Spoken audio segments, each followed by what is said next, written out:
Hello everybody. In this video I will be explaining you about financial statements, that is the final accounts. The final accounts is the final phase of the accounting process.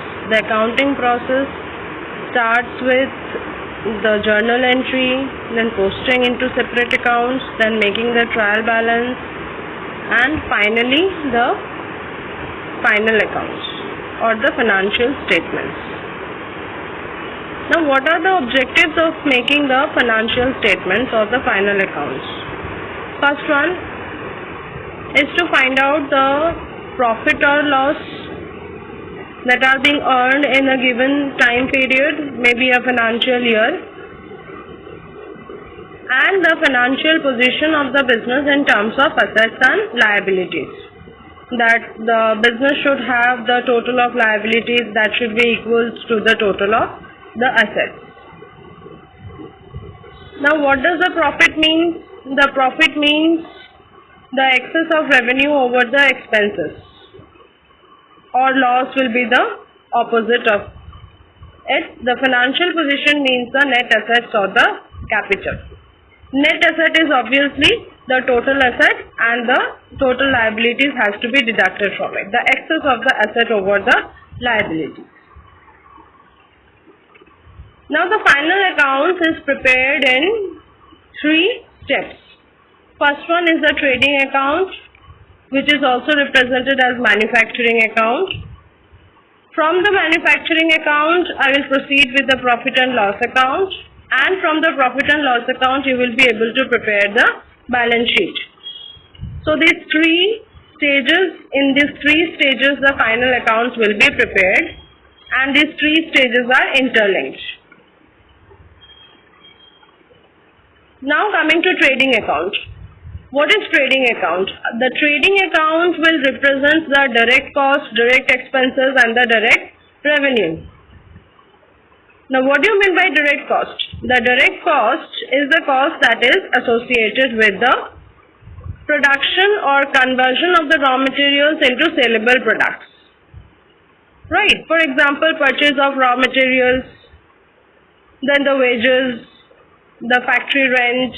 All these are the direct costs that are directly associated with the production process. Okay, the trading account is generated to ascertain or to find out the gross profit or the gross loss position. Gross profit, what is gross profit? Obviously, it is the excess of the net sales revenue over the cost of goods sold. Now, these are some of the formulas that you will be using while preparing the trading account. That is, gross profit is equals to net sales revenue minus cost of goods sold. Net sales revenue is equals to total sales minus sales return. Now again, the total sales is equals to cash sales plus credit sales, because some of the sales has been done in cash and some of the sales has been done in credit. Cost of goods sold, which is generally termed as COGS, that is, the formula is equals to opening stock plus net purchases minus closing stock plus direct expenses.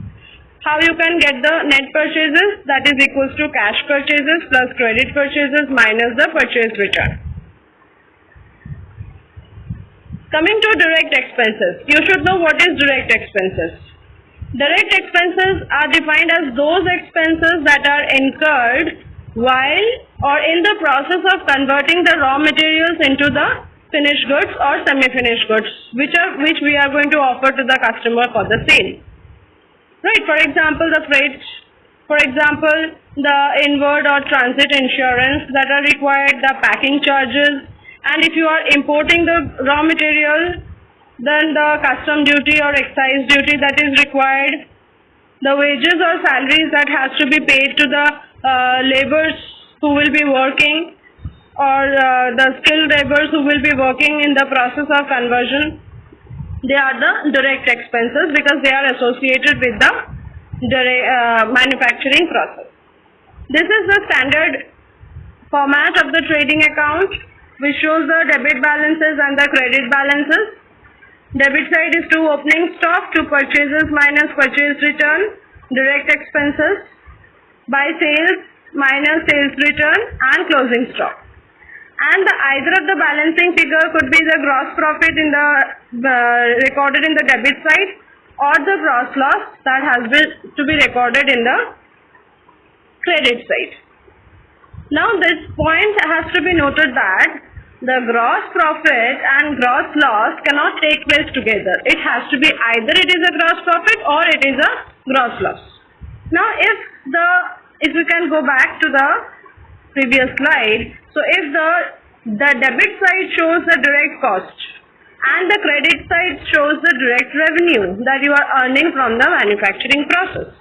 Now if the revenue is more than the cost, then obviously it will be a gross profit, which has to be recorded in the debit side as to gross profit.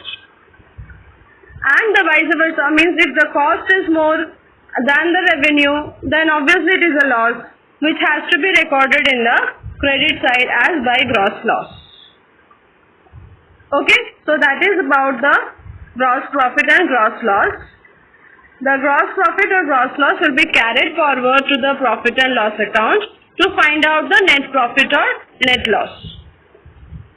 Right. For example, if you are doing a business of selling, say suppose stationery.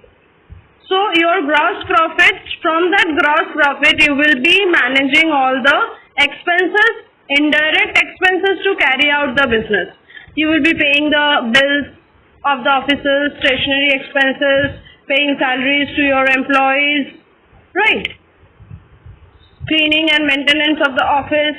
After deduction of all those indirect expenses, whatever is left will be the net profit or the net loss.